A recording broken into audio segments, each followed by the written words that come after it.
السلام علیکم ورحمۃ اللہ وبرکاتہ۔ کیا حال ہے سب کا؟ نحمدہ ونصلی علی رسولہ الکریم، اما بعد فاعوذ باللہ من الشیطان الرجیم، بسم اللہ الرحمن الرحیم۔ رب اشرح لی صدری ویسر لی امری واحلل عقدۃ من لسانی یفقہوا قولی۔ الحمد للہ بکل ما حمدہ بہ خلقہ واقرب ملائکتہ الیہ واکرم خلیقتہ علیہ وارضى حامدیہ لدیہ حمدا یفضل سائر الحمد کفضل ربنا علی جمیع خلقہ۔ تمام قسم کی حمد اللہ کے لیے ہے، ان تمام کلمات کے ساتھ جس کے ساتھ اس کی مخلوقات اس کی حمد کرتی ہے، اور جس کے ساتھ قریب ترین فرشتے اس کی حمد کرتے ہیں، یعنی مقرب فرشتے جن الفاظ کے ساتھ اللہ کی حمد بیان کرتے ہیں ہم بھی اسی طرح کرتے ہیں، اور جس طرح پوری کائنات اللہ کی حمد بیان کر رہی ہے ویسے ہی، اور ان کلمات کے ساتھ اللہ کی حمد بیان کرتے ہیں جن کے ساتھ اس کی معزز ترین مخلوق حمد بیان کرتی، یعنی جو اللہ تعالیٰ کے ہاں نہایت معزز ہیں، اور وہ حمدیں جو اس کے نزدیک حمد کرنے والوں میں سے سب سے زیادہ پسندیدہ ہیں، یعنی ایسے الفاظ کے ساتھ جو اللہ تعالیٰ کو حمد کے لیے بہت پسند ہیں، ایسی حمد جو تمام حمدوں سے افضل ہو، جیسے ہمارا رب تمام مخلوقات سے افضل ہے۔ نحن نقص عليك أحسن القصص بما أوحينا إليك هذا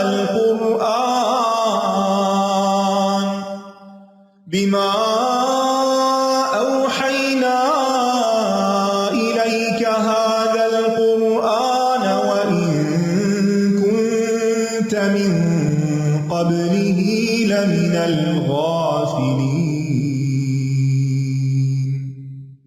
حابیل اور قابیل کے قصے میں ہم نے پیچھے پڑھا کہ قابیل نے اپنے بھائی کو ناحق قتل کیا، اس کے بعد اس کو بہت ندامت ہوئی، لیکن ندامت نے اسے کچھ فائدہ نہیں دیا کیونکہ وہ توبہ کی ندامت نہیں تھی۔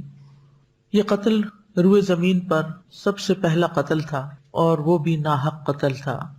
کسی کو بھی ناحق قتل کرنا اللہ کے نزدیک ایک بہت بڑا جرم ہے، اور قتل کا انجام دنیا اور آخرت میں انتہائی خسارے والا ہے، انتہائی نقصان والا ہے۔ قابیل نے اپنے بعد قتل جیسے عظیم جرم کا طریقہ جاری کر دیا، تو اس پر اس کو کیا سزا ملے گی؟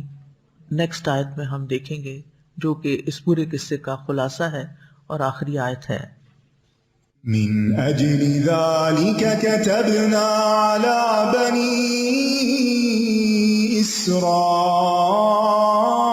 إسرائيل أنه من قتل نفسا بغير نفس أو فساد في الأرض فكأنما قتل الناس جميعا ومن أحياها فكأنما أحيا الناس جميعا ولقد جاءتهم رسلنا بالبينات ثم إن كثيرا منهم بعد ذلك في الأرض لمسرفون۔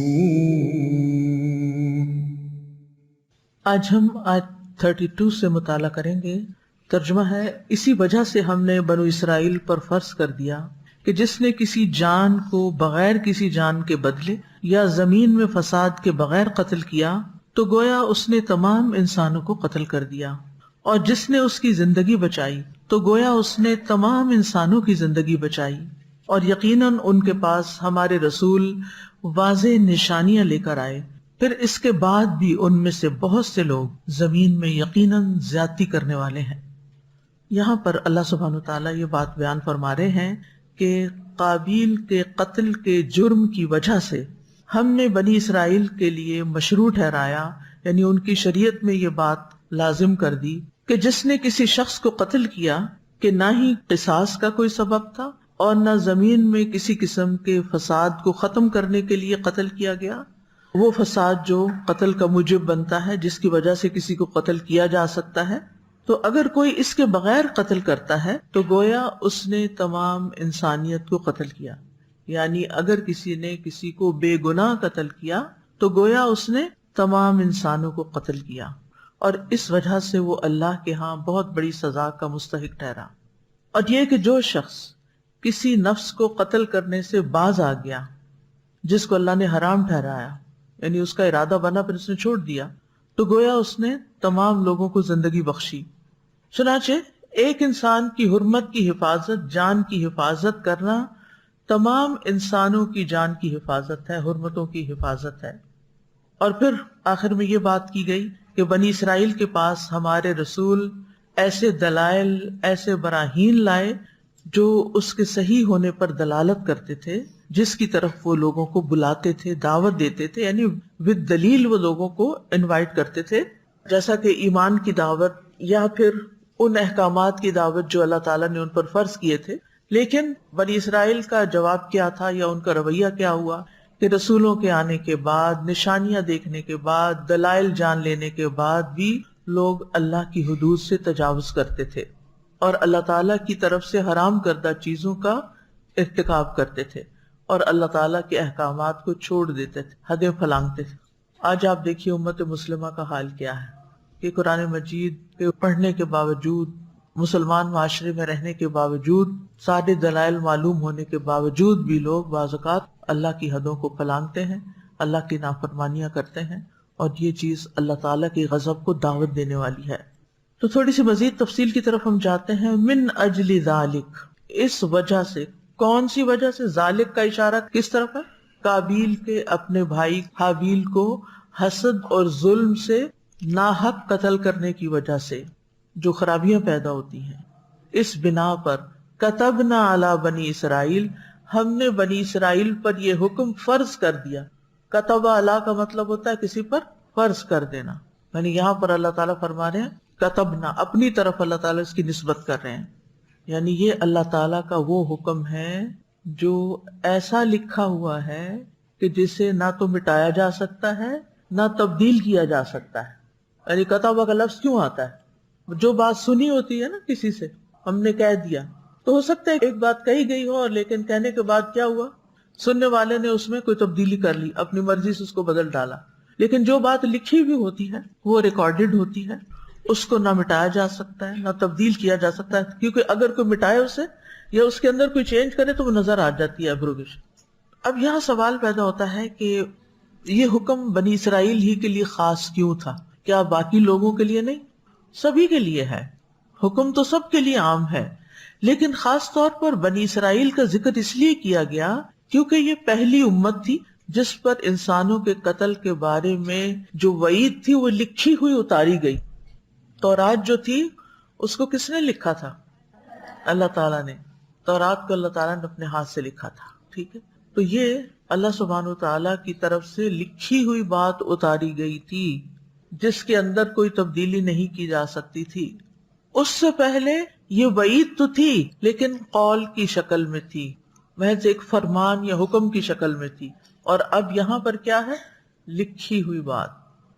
اور اس وجہ سے بھی بنی اسرائیل پر خاص طور پر یہ بات لکھ دی گئی کہ بنی اسرائیلیوں میں قتل و غارت بہت عام تھی، اور خاص طور پر نیک لوگوں کو قتل کرنا، حتیٰ کہ وہ انبیاء کو بھی قتل کر دیتے تھے، جس کا ذکر قرآن مجید میں آتا ہے وَيَقْتُلُونَ النَّبِيِّينَ بِغَيْرِ الْحَقِّ.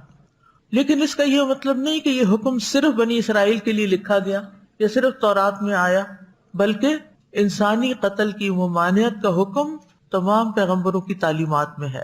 یہ اسلام کی تعلیمات کے ان بنیادی اصولوں میں سے ہے جو سبھی کے لیے عام ہے. سلیمان بن ربیع کہتے ہیں میں نے حسن بصری سے پوچھا کیا یہ آیت ہمارے لیے بھی ہے؟ یعنی جس طرح بنی اسرائیل کے لیے یہ آیت تھی تو ہمارے لیے بھی ہے؟ انہوں نے فرمایا ہاں، اس ذات کی قسم جس کے سوا کوئی معبود نہیں، بنی اسرائیل کے خون اللہ کے ہاں ہمارے خونوں سے زیادہ قابل احترام نہیں تھے. یعنی مسلمانوں کا خون بھی اتنا ہی قابل احترام ہے، اس لیے ہمارے لیے بھی یہی حکم ہے کہ کوئی مسلمان کسی مسلمان کو بغیر وجہ کے قتل نہ کرے. کیونکہ یہ خون قابل احترام ہے، اس کی حرمت ہے۔ کیا لکھا تھا بنی اسرائیل کے لیے اللہ تعالیٰ نے؟ انہ من قتل نفسا بغیر نفس او فساد فی الارض، کہ جس نے کسی انسان کو ظلم کرتے ہوئے قتل کیا۔ انہ من قتل نفسا بغیر نفس، یعنی بغیر وجہ کے، بغیر قصاص کے، کیونکہ اگر کوئی کسی کو قتل کر دیتا ہے ظلم کرتے ہوئے تو پھر اس کا تو بدلہ لیا جاتا ہے نا، وہ تو قصاص ہے، یہ تو بنی اسرائیل میں بھی تھا، ہمارے ہاں بھی ہے۔ لیکن اگر کوئی بغیر قصاص کے، یعنی بدلے کے بغیر کسی کو قتل کرتا ہے، یا اس نے زمین میں بہت فساد مچا رکھا ہے اس لیے وہ قتل کی جانے کا مستحق ہو گیا ہے، تو وہ تو اور بات ہے، ورنہ قتل کی اجازت نہیں۔ ہماری شریعت میں صرف 3 صورتوں میں قتل کو جائز کیا گیا ہے۔ نمبر 1، قتل کے بدلے قتل، یعنی قصاص۔ قرآن مجید میں آتا ہے وَلَكُمْ فِي الْقِصَاصِ حَيَاةٌ يَا أُولِي الْأَلْبَابِ، تمہارے لیے قصاص میں زندگی ہے اے عقل والو۔ ٹھیک۔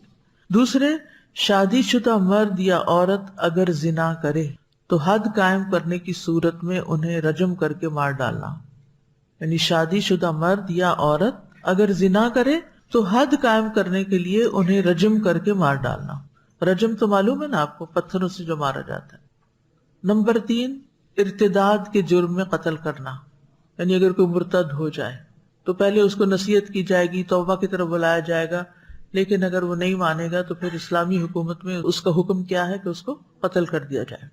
اس کے علاوہ وہ صورت ہے جس کا آیت میں ذکر کیا گیا ہے کہ زمین میں فساد کرنے والے کو قتل کر دیا جائے، جیسے کہ سورۃ المائدہ آیت 33 میں بھی آتا ہے انما جزاء الذین یحاربون اللہ ورسولہ ویسعون فی الارض فسادا ان یقتلوا او یصلبوا او تقطع ایدیہم وارجلہم من خلاف او ینفوا من الارض ذلک لہم خزی فی الدنیا ولہم فی الآخرۃ عذاب عظیم۔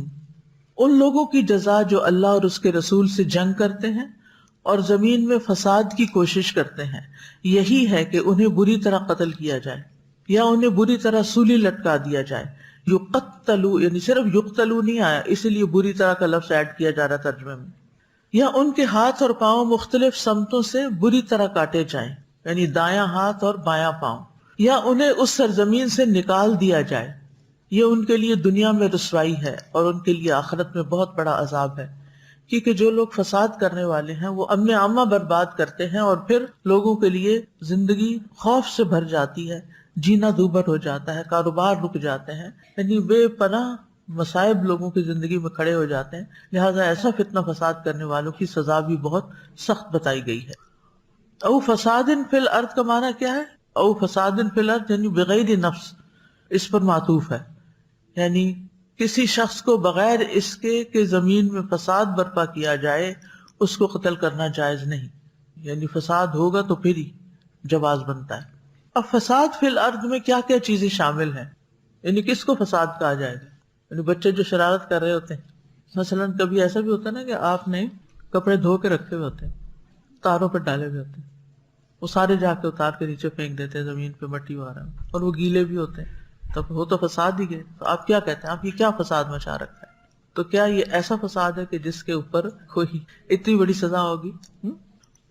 اس میں علماء کہتے ہیں کہ زمین میں فساد اللہ اور اس کے رسول کے ساتھ جنگ کرنا اور ڈاکہ ڈالنے کی صورت میں ہوتا ہے، جس میں مسافروں کو خوف زدہ کیا جاتا ہے، یعنی جنگ کے اندر تو جو جنگ کرنے آئے گا دفاع میں اس کو قتل کیا جائے گا۔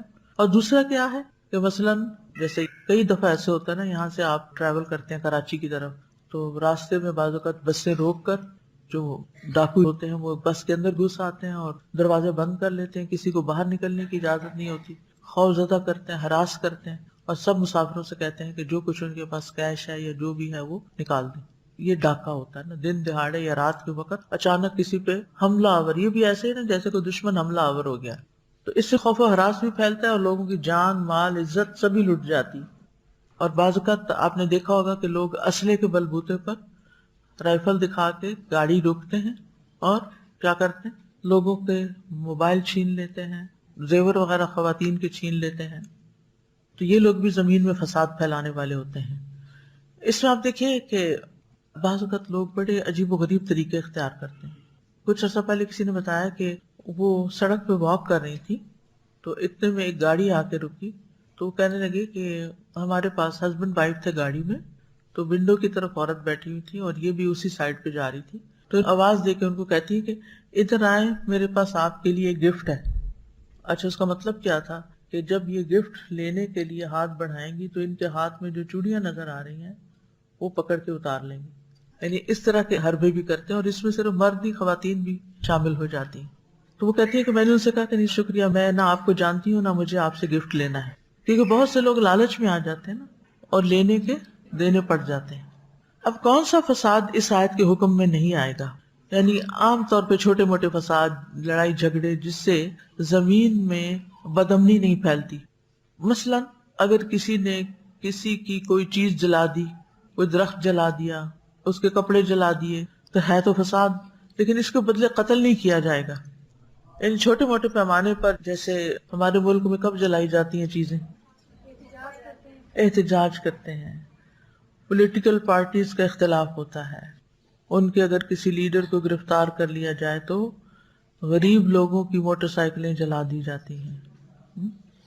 اب یہ ہے کہ یہ بھی معمولی جرم نہیں ہے کہ غلطی کسی کی ہے اور سزا کسی اور کو مل رہی ہے.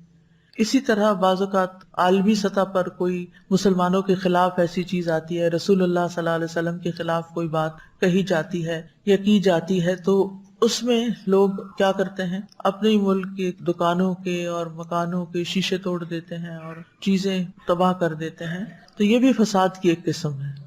تو اس میں انہیں خود نہیں وہ چاہیے ہوتی, وہ اپنے لیے نہیں چھین رہے ہوتے یا لے رہے ہوتے, بلکہ صرف وہ تباہی پھیلا رہے ہوتے ہیں. فَكَأَنَّمَا قَتَلَ النَّاسَ جَمِيعًا, گویا کہ اس نے سارے انسانوں کو قتل کر دیا. یعنی جو شخص بغیر وجہ کے مارا جائے تو مارنے والا ایسا ہے گویا اس نے تمام انسانیت کو مار ڈالا. اب اس کا کیا مطلب ہے کہ سارے انسانوں کو مار دینا, یعنی ایک انسان کا قتل پوری جنس انسانیت کے قتل کی طرح ہے. ایک اس کا مطلب یہ بنتا ہے کہ ایک بے گناہ شخص کے قتل کو جو حلال سمجھتا ہے گویا وہ تمام انسانوں کو قتل کر ڈالتا ہے, کیونکہ ایک انسان نہیں, یہاں انسان سے مراد یعنی پوری جنس ہے. جیسے ہم کہتے ہیں کہ جو ایک رسول کو جھٹلاتا ہے وہ دراصل تمام رسولوں کو جھٹلا دیتا ہے. لہٰذا جو کسی بے گناہ انسان کے خون کو حلال سمجھتے ہوئے قتل کرتا ہے اس کی یہی حیثیت ہے, گویا وہ پوری انسانیت کا قاتل ہے. دوسرا معنی کہ جو شخص ایسے شخص کو قتل کرے جس سے قتل کا فتنہ کھڑا ہو جائے, جیسے کسی قبیلے کے حکمران کو یا سردار کو قتل کرنا.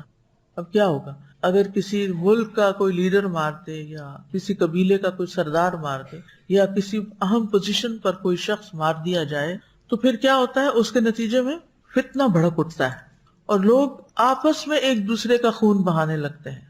تو یہ ایسا ہی ہے کہ جس نے ایک انسان کو قتل کیا, یعنی کسی حکمران کو قتل کیا, گویا اس نے پوری انسانیت کو قتل کر دیا, کیونکہ اس نے عام لوگوں کے اندر فتنہ فساد بھڑکا دیا.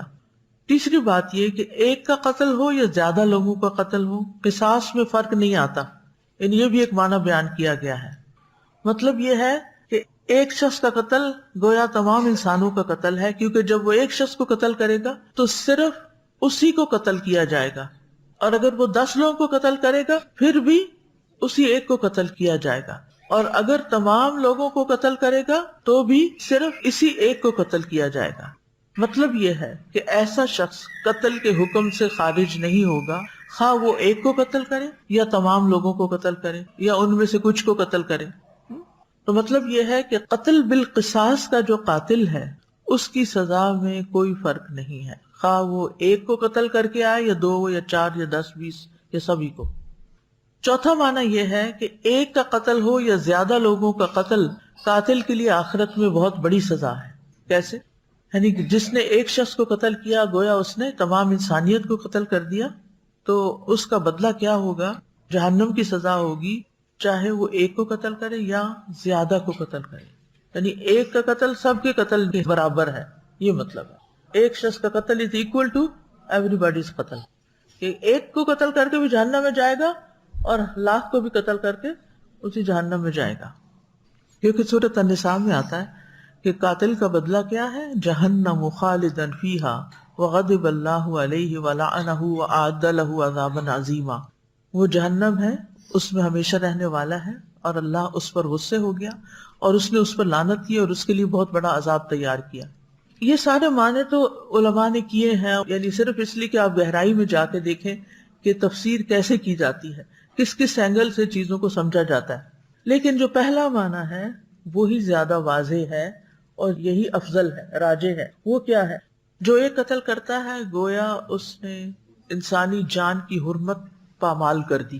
تو ایک انسان کی جان کی حرمت ایسی ہے جیسے سارے انسانوں کی جان کی حرمت۔ اس کو آپ یوں دیکھیے، تسبیح دیکھیے، کبھی پڑھی ہے؟ کبھی روز پڑھتے ہیں یا کبھی کبھی روز پڑھتے ہیں؟ آج کل تو نکل ہی آئی ہوگی۔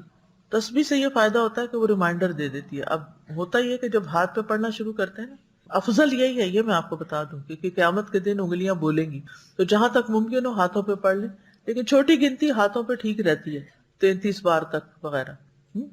لیکن جو ہی آپ 100 کا کرنے لگتے ہیں تو کنفیوژن ہو جاتی ہے انگلیوں پہ پڑھتے پڑھتے۔ پھر یہ بھی ہوتا ہے کہ بیچ میں بچہ آ کے کوئی بات کر لے، کوئی کام پڑ جائے، تسبیح روکنی پڑے، پھر آ کے بھول جاتے ہیں پتہ نہیں کتنا۔ تو وہ جو صبح شام 100 دفعہ سبحان اللہ و بحمدی، جس کے پڑھنے کا بہت بڑا اجر ہے کہ سمندر کی جھاگ برابر بھی گناہ ہو تو معاف ہو جاتے ہیں۔ اور ویسے بھی یہ کہ سبحوہ بکرۃ و عشیہ، تو صبح اور شام اللہ کی تسبیح خاص طور پہ کرنی چاہیے۔ یہ پرندوں کی بھی تسبیح کا وقت ہوتا ہے۔ اگر آپ کے گھر میں کوئی بڑا درخت ہے یا پرندے کہیں قریب میں ہوتے ہیں تو آپ نے دیکھا ہوگا کہ سورج نکلنے سے پہلے خاص طور پر تسبیح کر رہے ہوتے ہیں اور غروب سے پہلے خوب تسبیح کر رہے ہوتے ہیں، تو اس وقت تسبیح ضرور کیا کیجیے۔ باقی اذکار بھی کرنے ہوتے ہیں۔ تو وہ جو کاؤنٹر ہوتا ہے اس سے پھر 100 دفعہ کاؤنٹ کرنا آسان ہو جاتا ہے۔ تو وہ ایک ٹول ہے، بعض لوگ اس کو بدعت قرار دیتے ہیں، میں اس سے اگری نہیں کرتی، کیونکہ یہ ایک ٹول کے طور پر یا ایک ڈیوائس کے طور پر ایک چیز کا استعمال ہے، جیسے کسی بھی کام کو کرنے کے۔ مثلا آپ قرآن مجید اب مصحف سے پڑھنے کی بجائے کس سے پڑھتے ہیں؟ موبائل سے پڑھتے ہیں۔ تو کیا موبائل سے پڑھنا بدعت ہے؟ موبائل کیا ہے؟ ڈیوائس ہے، ڈیوائس ہے نا، تو آپ ڈیوائس استعمال کر رہے ہیں اسی مقصد کے لیے۔ مقصد آپ کا قرآن پڑھنا ہے، لیکن آپ ایک چیز سے دوسری پہ شفٹ ہو گئے، کوئی حرج نہیں۔ تو تسبیح جو ہوتی ہے اس کا اگر ایک دانہ آپ نکال دیں تو کیا ہوتا ہے؟ یعنی بازو کا تو ذرا سا دھاگا ٹوٹتا ہے نا، تو پھر کیا ہوتا ہے؟ موتی بکھر جاتے ہیں۔ پھر آپ کو بڑا ہی افسوس ہوتا ہے، مجھے اسی پر پڑھنے کی عادت تھی، لیکن آپ نے ماشاءاللہ اتنی پڑھی کہ دھاگا ہی گھس گیا اور ایک دن وہ آپ کے ہاتھ سے ٹوٹ کے سب کچھ بکھر گیا۔ دنیا کی حیثیت یا حقیقت یہی ہے۔ وہ کہتے ہیں نا سانس کی ڈور، سانس کی بھی ڈور ہوتی ہے، بس وہ ٹوٹ جاتی ہے تو بات ختم ہو جاتی ہے، انسان چلا جاتا ہے۔ خیر، تو یہاں یہ ہے کہ ایک دانہ گرا نہیں تو سارے پیچھے گر گئے۔ ایک انسان قتل نہیں ہوا، اگر ایک کو قتل کر دیا گیا تو اس کے اثرات ایسے ہوں گے کہ پھر کسی بھی انسان کا قتل کوئی بہت بڑا گناہ نہیں رہے گا۔ یہ کہ جھجک یا جھاکا ہوتا ہے نا، وہ جھاکا لے گیا، یعنی اتر گیا، تو اس سے کیا ہوگا؟ پھر ایک کو مارا، دوسرے کو، تیسرے کو، بس وہ سلسلہ شروع ہو گیا۔ تو انسانی جان کا ایک احترام ہے اور اس احترام کو ختم نہیں ہونا چاہیے، اس حرمت کو حلت میں نہیں بدلنا چاہیے۔ سعید بن جبیر کہتے ہیں جس نے کسی ایک مسلمان کے خون کو حلال سمجھا اس نے گویا تمام انسانوں کے خون کو حلال سمجھا۔ یہ بڑی اچھی ایکسپلینیشن ہے، یعنی جس نے ایک کا خون حلال کر لیا گویا اس کے نزدیک ہر خون حلال ہے، اب وہ کسی بھی انسان کو قتل کر سکتا ہے۔ اور جس نے کسی ایک مسلمان کے خون کو حرام سمجھا تو اس نے گویا تمام انسانوں کے خون کو حرام سمجھا۔ مجاہد کہتے ہیں اللہ نے کسی انسان کے قاتل سے جہنم کا، اس میں ہمیشہ رہنے کا، اس پر غضبناک ہونے کا، لعنت اور عذاب عظیم کا وعدہ کیا ہے۔ اس آیت کا مقصد انسان کے قتل کی سنگینی کو ظاہر کرنا ہے اور اس میں سخت وعید بیان کرنا ہے تاکہ لوگ اس سے باز رہیں۔ ٹھیک ہے، یعنی کسی جرم پر اتنی سزائیں نہیں بتائی گئی جتنی قتل کے جرم پر سزائیں بتائی گئی ہیں۔ نمبر 1 جہنم میں ہمیشہ رہے گا، نمبر 2 اللہ اس پر غضبناک ہے، نمبر 3 اللہ نے اس پر لعنت فرمائی، نمبر 4 اس کے لیے عذاب عظیم ہے۔ اسلام جو ہے یہ امن اور سلامتی والا دین ہے، اور اس میں سب سے پہلے جان کی سلامتی، کیونکہ انسان سلامت ہے تو سب کام ہو سکتے ہیں۔ تو اسی لیے اسلام میں قتل و خون ریزی، فتنہ انگیزی، دہشت گردی، جھوٹی افواہوں کی گرم بازاری، یہ بھی سخت ناپسندیدہ چیزیں ہیں، کیونکہ یہ بھی سب فساد پھیلانے کے مختلف طریقے ہیں. ہمارا دین ہمیں فساد سے روکتا ہے. سورۃ الاعراف میں اللہ تعالیٰ فرماتے ہیں وَلَا تُفْسِدُوا فِي الْأَرْضِ بَعْدَ إِصْلَاحِهَا ذَلِكُمْ خَيْرٌ لَكُمْ إِن كُنتُم مُؤْمِنِينَ. اور زمین میں اس کی اصلاح کے بعد فساد نہ پھیلاؤ، یہ تمہارے لیے بہتر ہے اگر تم مومن ہو. پھر فرمایا تِلْكَ الدَّارُ الْآخِرَةُ نَجْعَلُهَا لِلَّذِينَ لَا يُرِيدُونَ عُلُوًّا فِي الْأَرْضِ وَلَا فَسَادًا وَالْعَاقِبَةُ لِلْمُتَّقِينَ. یہ سورۃ القصص کی آیت ہے جس کا مطلب ہے یہ آخرت کا گھر ہم ان لوگوں کے لیے بناتے ہیں جو زمین میں بلندی اور فساد نہیں چاہتے، کیونکہ عام طور پر انسان بلندی چاہنے کے لیے فساد کرتا ہے، اس لیے دونوں ساتھ ساتھ ہی آئے ہیں. اور اچھا انجام متقی لوگوں کے لیے ہے. سورۃ المائدہ میں آتا ہے واللہ لا يحب المفسدین، اللہ فساد کرنے والوں کو پسند نہیں فرماتا. مومن تو وہی ہوتا ہے جس کے ہاتھ اور زبان سے دوسرے مومن محفوظ رہیں. حدیث میں آتا ہے مومن وہ ہوتا ہے جس کی طرف سے لوگوں کو اپنی جان اور مال کا امن ہو، جان کے ساتھ ساتھ مال کا بھی، کہ میں اس کے پاس کچھ بھی چھوڑ دوں یہ چوری نہیں کرے گا. پھر اسی طرح ہمارا دین دوسروں کو مارنے اور قتل کرنے کی بجائے رحم کرنے اور رحم دلی کا سبق دیتا ہے. رسول اللہ صلی اللہ علیہ وسلم نے فرمایا اللہ اس شخص پر رحم نہیں فرماتا جو دوسروں پر رحم نہیں کرتا، اور قتل و غارت رحم کے منافی ہے. ٹھیک ہے نا. پھر دوسروں پر ظلم کرنے سے بچنا چاہیے. رسول اللہ صلی اللہ علیہ وسلم نے فرمایا ظلم کرنے سے بچو، کیونکہ ظلم قیامت کے اندھیروں کا باعث ہے. ظلم قیامت کے اندھیروں کا باعث ہے، اور کسی کو ناحق قتل کرنا بہت بڑا ظلم ہے. آخری زمانے میں ایسے ہی ہوگا نا کہ قتل کی کثرت ہو جائے گی، حرج بڑھ جائے گا. اس کا کیا مطلب ہے کہ لوگ اتنی کثرت سے قتل ہونے لگیں گے کہ مقتول کو یہ بھی نہیں پتا ہوگا کہ اس کو کس جرم میں مارا جا رہا ہے. ایک تو ہوتا ہے نا کہ کسی نے کوئی جرم کیا ہوتا ہے پھر وہ چھپتا پھرتا ہے کہ مجھے قتل نہ کر دیا جائے، مجھے کوئی مار نہ دے. لیکن ایک وقت آئے گا کہ اس کو پتہ ہی نہیں ہوگا کہ مارا کیوں جا رہا ہے، اس کا قصور کیا ہے. ہمارے دین میں ظلم کرنا حرام ہے. ابو ذر رضی اللہ عنہ کہتے ہیں نبی صلی اللہ علیہ وسلم نے فرمایا کہ اللہ تعالیٰ نے فرمایا میرے بندو میں نے اپنے اوپر ظلم کرنا حرام کیا ہے اور تمہارے درمیان بھی اسے حرام قرار دیا ہے، اس لیے تم ایک دوسرے پر ظلم نہ کرو. اسی طرح خون ریزی کا سبب بننے والی چیزوں سے بھی بچنا چاہیے، یعنی جو چیزیں خون ریزی کی طرف لے جاتی ہیں ان سے بھی بچنے کا حکم ہے تاکہ یہ قتل و غارت ختم ہو جائے. نبی صلی اللہ علیہ وسلم نے فرمایا شح سے بچو. شح کیا ہوتا ہے؟ حرص اور بخل. حرص یعنی ایک ہوتا ہے حرص الگ، بخل الگ. حرص اور بخل جب جمع ہو جاتے ہیں تو شح بن جاتا ہے. شدید بخل کے لیے بھی استعمال ہوتا ہے. حرص کیا ہے؟ کسی چیز کو لینے کی، دوسروں سے کھینچنے چھیننے کی خواہش، اور مل جائے اور مل جائے. اور بخل کیا ہے؟ کہ اس کو کسی پہ خرچ نہ کیا جائے. کتنی بدترین صفت ہے یہ، پھر کہ انسان اپنے لیے تو ہر طرح کی خیر چاہتا ہے لیکن جو خیر اس کے پاس ہے وہ کسی کو دینا نہیں چاہتا، اس میں وہ بخل کرتا ہے. تو شح جو ہے یہ عام بخل سے بڑھ کر ہے. عام بخل کسی کو کچھ نہ دینا، سٹنجی ہونا، لیکن ضروری نہیں کہ اس کے اندر حرص بھی ہے. ضروری نہیں کہ وہ انسان حریص ہو کہ مجھے یہ بھی مل جائے، وہ بھی، وہ حاسد ہو اس کا بھی مجھے مل جائے، نہیں. لیکن جو اس کی مٹھی میں ہے وہ نہیں کھولتا، یہ بخل ہوتا ہے.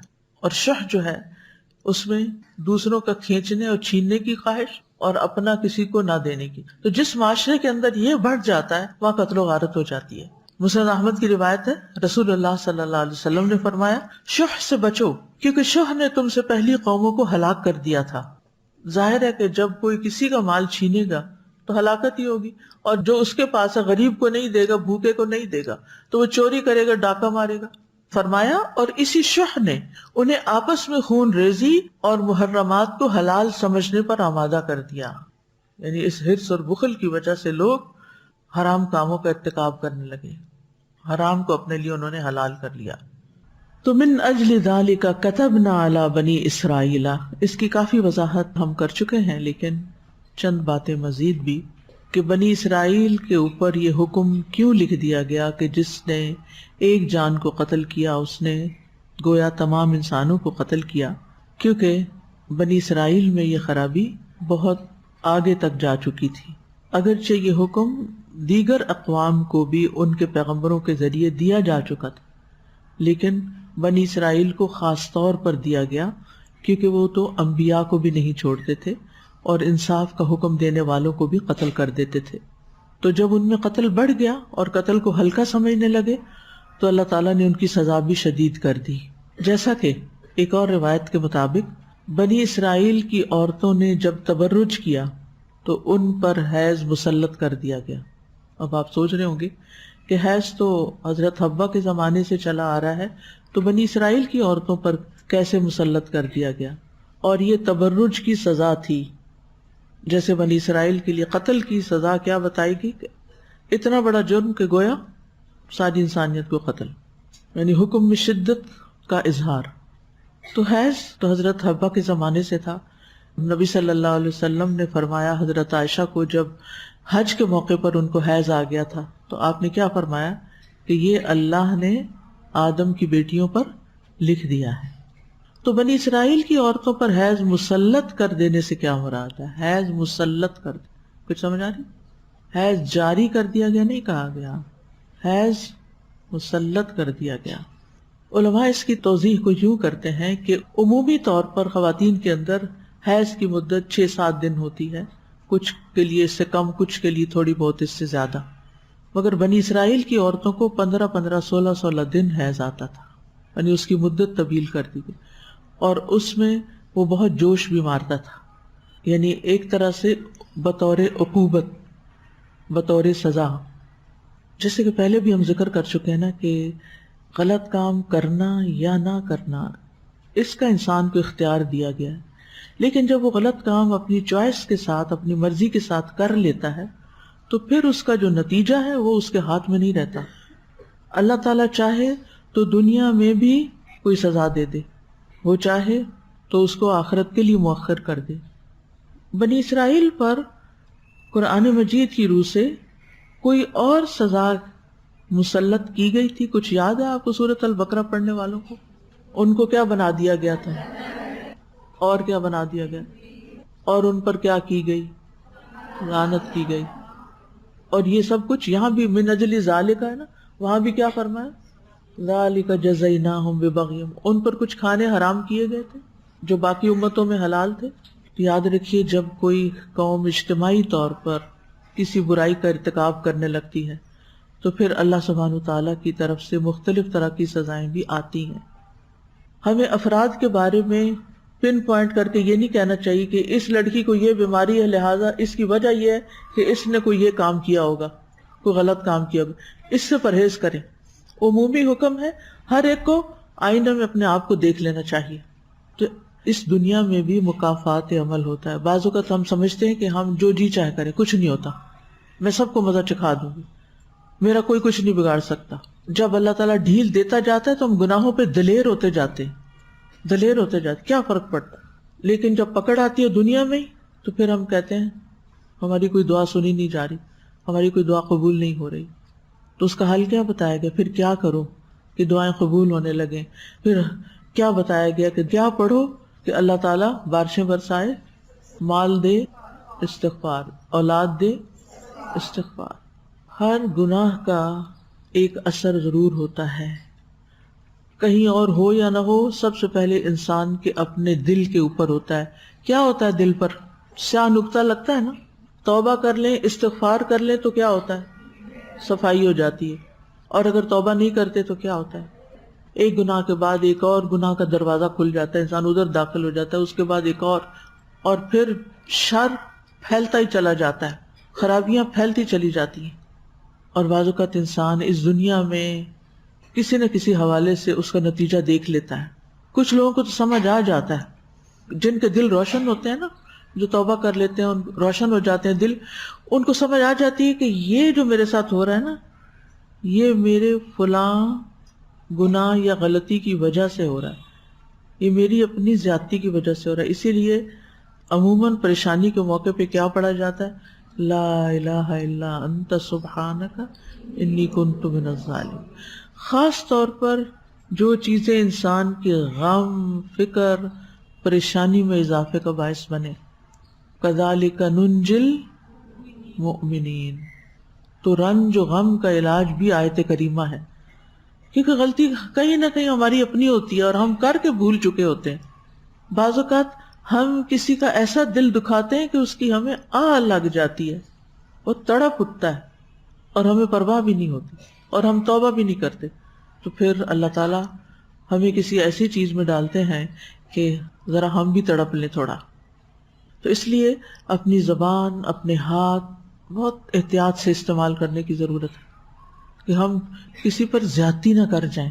چپ کی مار بھی بڑی سخت ہوتی ہے، اور کسی کے ساتھ بد اخلاقی کرنے کی اور کسی کو مس گائیڈ کرنے کی، یعنی کوئی بھی ظلم اور کسی بھی طرح کا ظلم جو انسان کسی پہ کرتا ہے.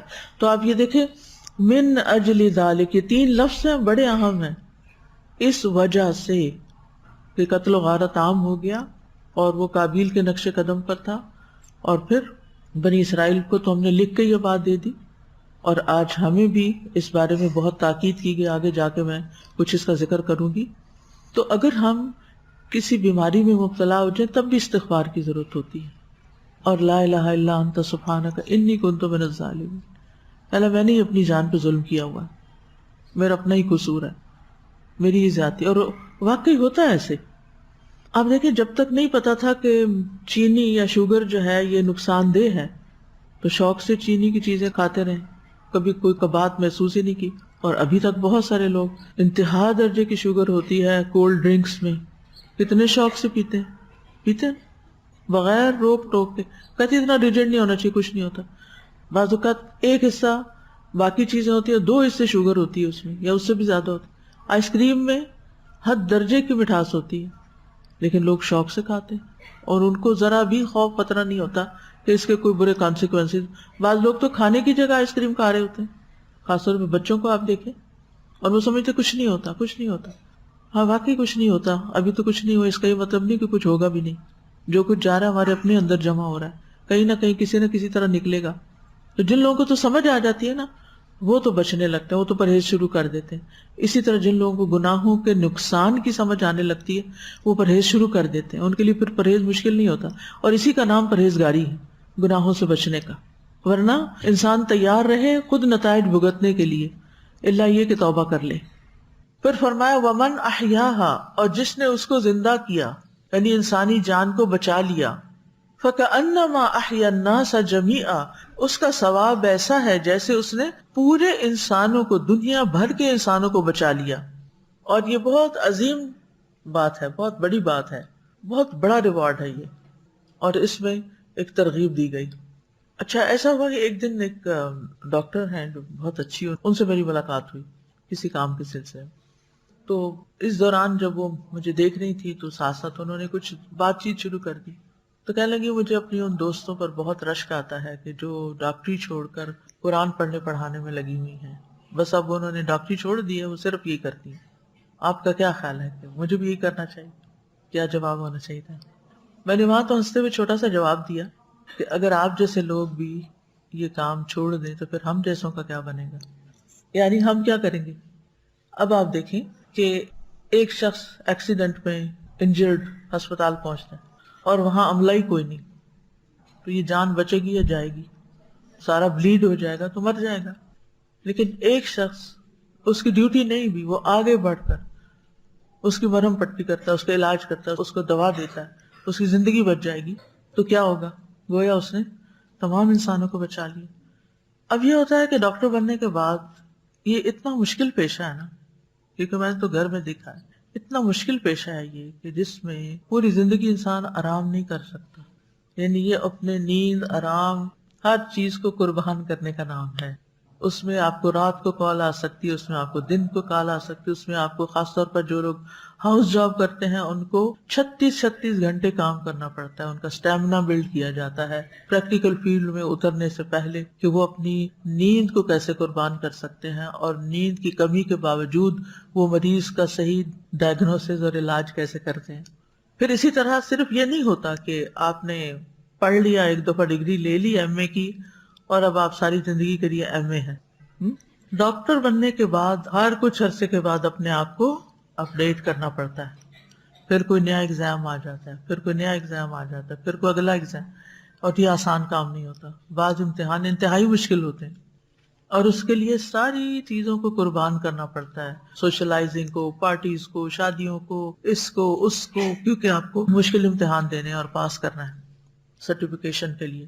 ہمارے ملک میں تو کمپاؤنڈر بھی ڈاکٹر ہوتے ہیں اور یوٹیوب سے نسخے پڑھ کے بتانے والے بھی ڈاکٹر بن جاتے ہیں، لیکن جو صحیح معنوں میں ڈاکٹر ہوتے ہیں ان کو ساری زندگی پڑھتے ہی رہنا پڑتا ہے اگر وہ ایماندار اور واقعی صحیح ڈاکٹر ہیں جو انسانوں کی پھر جان بچاتے ہیں۔ تو اب آپ دیکھیے کہ انسانی جان کا کتنا احترام ہے نا، اس کو بچانے کے لیے جو لوگ محنت اور خدمت کرتے ہیں، لوگوں کو بڑا شکوہ ہوتا ہے بڑے پیسے لیتے ہیں، ٹھیک ہے وہ کسی وجہ سے ہی لیتے ہیں، انہوں نے اپنی زندگیاں قربان کی ہوئی ہیں تو ان کا حق بنتا ہے، لیکن اگر ان کے پاس کوئی مجبور معذور شخص آتا ہے تو اس کی خدمت کرنا پھر ان کا اخلاقی فرض بنتا ہے۔ تو بات یہ ہے کہ جو انسان ایک جان بچاتا ہے، اور میں سمجھتی ہوں کہ ڈاکٹرز کے پاس خاص طور پر جو ایمرجنسی کیسز کو ڈیل کرتے ہیں، اور ویسے بھی بعض بیماریاں ایسی ہوتی ہیں جو جان لیوا ہوتی ہیں، اگر آپ ان میں ریسرچ نہیں کرتے، اگر آپ ان میں محنت نہیں کرتے، اگر آپ ان میں آگے نہیں بڑھتے تو پھر کیا ہوتا ہے، آپ لوگوں کو غلط دوائیاں دے کے مار رہے ہوتے ہیں۔ یعنی بعض اوقات کوئی ایک ہولناک، خطرناک، خوفناک بیماری اس لیے ایک دم پاپ اپ کر جاتی ہے کہ اس کے پیچھے ایک رانگ میڈیکیشن ہوتی ہے، اور رانگ میڈیکیشن کے پیچھے لا علمی ہوتی ہے یا کیئر لیسنس ہوتا ہے۔ تو ایک تو یہ ہے کہ سامنے آ کے تلوار سے کسی کو آپ مارنے لگے تھے، آپ نے ہاتھ روک لیا اور بچا لیا، بات ختم ہو گئی، یا ایکسیڈنٹ ہونے لگا تھا تو آپ نے اپنے آپ کو ادھر ادھر موڑ لیا اور جان بچا لی، وہ ایک الگ چیز ہے، یا ڈاکٹر ہونے کے ناطے آپ نے جان بچا لی۔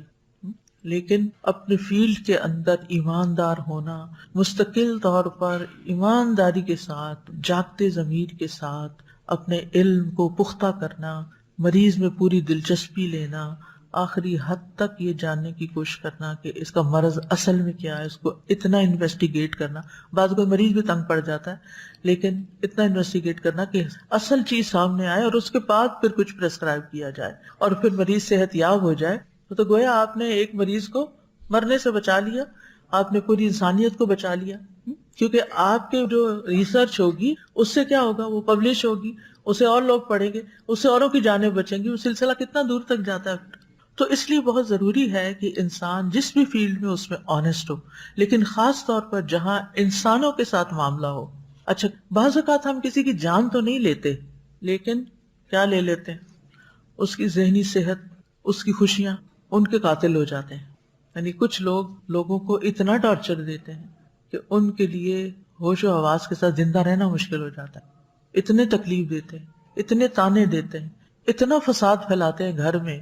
بعض اوقات جیسے ساس بہو کے جھگڑے ہوتے ہیں گھروں کے اندر، تو اس میں ایک فریق دوسرے کے ساتھ اتنی زیادتی کرتا ہے کہ یا ماں کو گھر سے نکال دیا جاتا ہے یا بہو کو گھر سے نکال دیا جاتا ہے، اور ظلم کی انتہا ہوتی ہے۔ اور اس میں نہ صرف یہ کہ ساس ظلم کر رہی ہوتی ہے، شوہر بھی ماں کے ساتھ مل کے ظلم شروع کر دیتا ہے، کیونکہ وہ بیوی کی نسبت ماں کے زیادہ قریب ہوتا ہے۔ ان اینی کیس، یعنی اللہ نے ماؤں کی ایک محبت رکھی، اور کچھ بچوں کے اندر کچھ زیادہ ہی ہوتی ہے، کلنگی ہوتے ہیں، تو مائیں صحیح کریں یا غلط کریں، ان کو ماں کی ہر بات صحیح نظر آتی ہے، تو ایسے میں وہ دوسروں کے جذبات کا قتل کر دیتے ہیں، خون کر دیتے ہیں، اور دوسروں کے ساتھ ظلم اور زیادتی کرتے ہیں۔ تو اس میں بھی انسان کو توجہ کرنے کی ضرورت ہے، اگرچہ یہ اس کے مطابق نہیں، لیکن اس سے ایک اخذ شدہ بات آ رہی ہے کہ قتل خون کا ہو، جان کا ہو، جسم کا ہو، یا قتل جذبات کا ہو، یا کسی کے حقوق کا ہو، یہ ساری چیزیں ظلم میں شمار ہوتی ہیں۔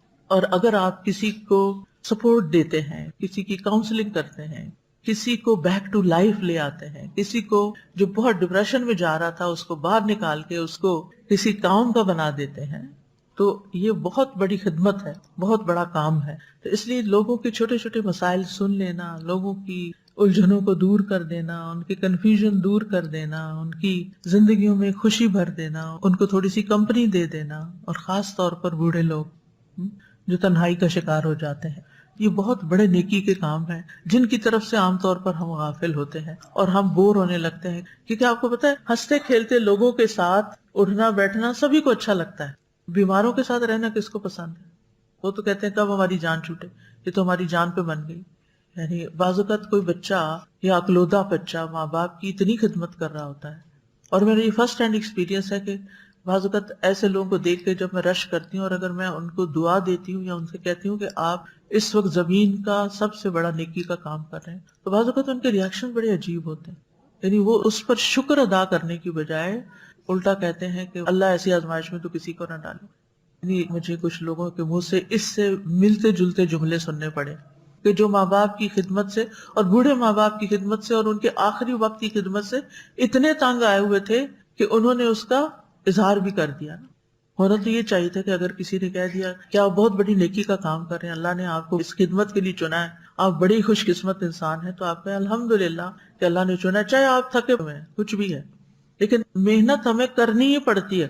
کام تو ہم نے کیا ہی جو کیا وہ تو ہمارے سر پڑ گیا, ہم نہیں کرنا تھا, انسانیت اخلاقی اعتبار سے ہماری ذمہ داری تھی, لیکن ہم نے اس کو بوجھ سمجھ کے کیا یا اس کو نیکی سمجھ کے کیا یا اس پر اجر کی توقع رکھی. عظیم بلاؤں کے ساتھ اجر بھی عظیم ہوتے ہیں, بڑی آزمائشوں کے ساتھ اجر بھی بڑے ہوتے ہیں, لیکن وہ صبر کے ساتھ ہوتے ہیں, صبر کے بغیر نہیں ہوتے. تو اگر کبھی آپ کو زندگی میں کسی ایسی آزمائش کا سامنا کرنا پڑے کہ آپ کو کسی مریض کی, کسی قریبی کی کوئی ایسی دیکھ بھال کرنے کا آپ کے اوپر ذمہ آ گیا, بعض اوقات کسی کا شوہر بیمار ہو جاتا ہے, بعض اوقات کوئی بیوی بیڈ ریڈن ہو جاتی ہے, بعض اوقات کوئی دور کی خالہ ماسی چاچی جو ہیں ان کا کوئی دیکھنے والا نہیں ہوتا, ان کو آپ کو لک آفٹر کرنا پڑ جاتا ہے کیونکہ وہ آپ کے رشتے دار ہیں, کوئی اب ان کی ٹیک کیئر کرنے والا نہیں ہے. تو ایسے مواقع کو اپنے لیے مصیبت نہ سمجھیں اور زبان سے کوئی لفظ نہیں نکالنا, چاہے آپ کتنے ہی تھکے ہوئے ہوں. اور اگر کبھی آپ کے منہ سے ایسا کچھ نکلا بھی, اف, اللہ کا کیا حکم ہے, ولا تقل لہما اف, تھک گیا ہوں میں, تو یہ تو نہ رات کو سونے دیتے ہیں نہ دن کو انہیں آرام آتا ہے, ہر وقت آوازیں دیتے رہتے ہیں, ہر روز اسپتال لے جانا پڑتا ہے, ہر روز ہمیں ہسپتالوں کے چکر کاٹنے پڑتے ہیں. اس طرح کی باتیں بھی نہیں کرنی, چاہے ہو رہا ہو یہ سب کچھ, بلکہ الحمدللہ, اللہ تیرا شکر ہے, اللہ تو توفیق دے, اللہ تو مجھے ہمت دے, اللہ تو نے ڈالا ہے تو تو ہی نبھانے کی توفیق دے. کیونکہ جو اس مشکل میں پڑ جاتے ہیں وہ بیچارے پھر کہاں جائیں, کیا ان کو مار دیا جائے؟ نہیں.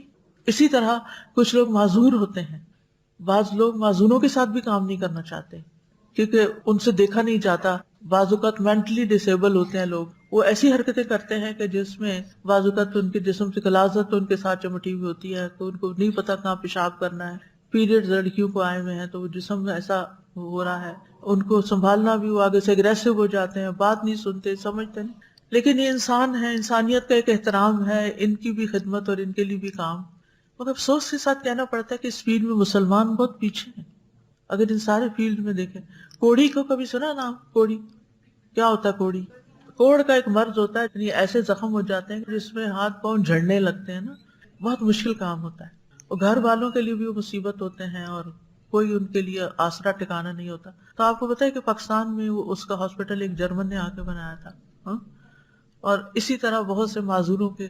تو کرسچن مشنریز اس میں بہت آگے ہیں اس طرح کے کام کرنے میں. بہرحال تو ایسے انسانوں کو اگر کوئی لک آفٹر نہیں کرے گا تو وہ مر جائیں گے, نہ وہ خود کھا سکتے ہیں, نہ پی سکتے ہیں, نہ اپنی نجاست صاف کر سکتے ہیں. ان کو انسانوں کی مدد کی ضرورت ہے, گویا آپ ان کے لیے زندگی کا سامان ہے. تو جو شخص کسی بھی ایسے فیلڈ میں کام کرے جو نفس پہ بہت بھاری ہے اور جو بہت مشکل ترین کام ہے, چاہے وہ گھر کے اندر ماں باپ کی خدمت ہے یا کسی معذور بچے کی یا پھر کسی ہسپتال میں یا کسی بھی جگہ پر, تو اس کے لیے اجر عظیم کا وعدہ ہے. کیونکہ قتل کرنے والے کے لیے عذاب عظیم کا وعدہ ہے, تو اس کے برعکس پھر جو یعنی زندگی بچائے گا اس کے لیے پھر اجر عظیم انشاءاللہ ہوگا. یہاں یہ بات کر رہی تھی کہ جو لوگ بوڑھوں کو دیکھ رہے ہوتے ہیں یا کسی بیمار کو یا کسی مشکل حالات میں ہوتے ہیں, دیگر رشتہ داروں اور دوستوں کا کام ہے انہیں سپورٹ دیں, انہیں تھوڑی سی بریک دیں, ان کی مدد کریں تاکہ ان کے لیے یہ کام آسان ہو. انہیں فار گرانٹیڈ نہ لیں کہ یہ نیکی کما رہے تو نیکی کماتے رہیں. وَمَنْ أَحْيَاهَا فَكَأَنَّمَا أَحْيَا النَّاسَ جَمِيعًا. وآخر دعوانا ان الحمد للہ رب العالمین. سبحانک اللہم وبحمدک اشہد ان لا الہ الا انت استغفرک واتوب الیک. السلام علیکم ورحمۃ اللہ وبرکاتہ.